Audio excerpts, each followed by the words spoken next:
Sand. It's next to the ocean, cactuses grow out of it, and it literally gets everywhere when you go to the beach. But do you really know what it is, and what lives beneath its gritty and tasteless surface? Hey, it's Nicheless, and today I guarantee you are about to learn something about sand.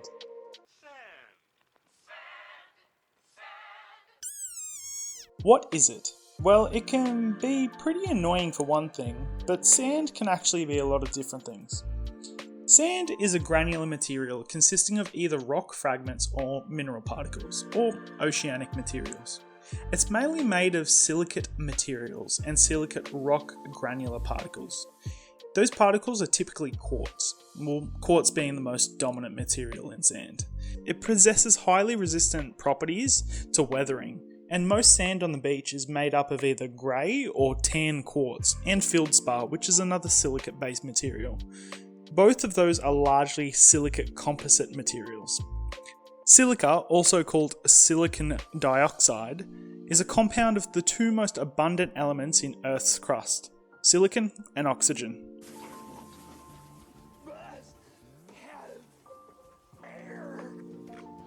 The mass of the Earth's crust is about 59% silica, and the main constituent of more than 95% of the known rocks on the Earth, with the main rock making up sand being quartz.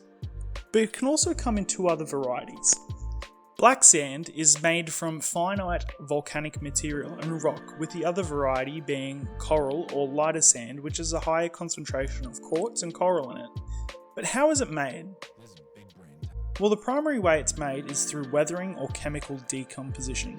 So that's weathering over time, or it's made by this fish, which eats coral and kind of number twos sand out.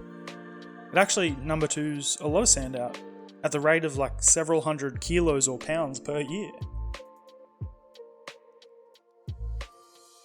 In short, time and the environment break down rocks and silica-based materials to their smallest and toughest form, that being sand.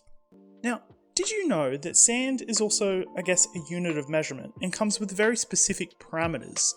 So if it's more than 50% of the material is larger in diameter than 75 microns or 0.03 inches but smaller than 0.18 inches, it's said to be sand. If the average particle size is smaller, it's considered to be either silt or clay, and if the average particle size is larger, it's garden variety gravel. So in a sense, sand is a unit of measurement. So you wouldn't be wrong in asking for 3 teaspoons of tasty sand in your tea or coffee. See, it's not so tasteless after all. What about sand as a biome or a living place for animals or creatures? Well, sand is pretty tricky to live in. It acts as both a fluid and a solid due to its granular makeup. But as a great fictional scientist once said, there are an abundance of things that live in the sandy environment, such as isopods, crustaceans, some reptiles and worms. None being more terrifying than this guy, the bobbit worm. The nightmare noodle you didn't know existed, but that's a story for a different time.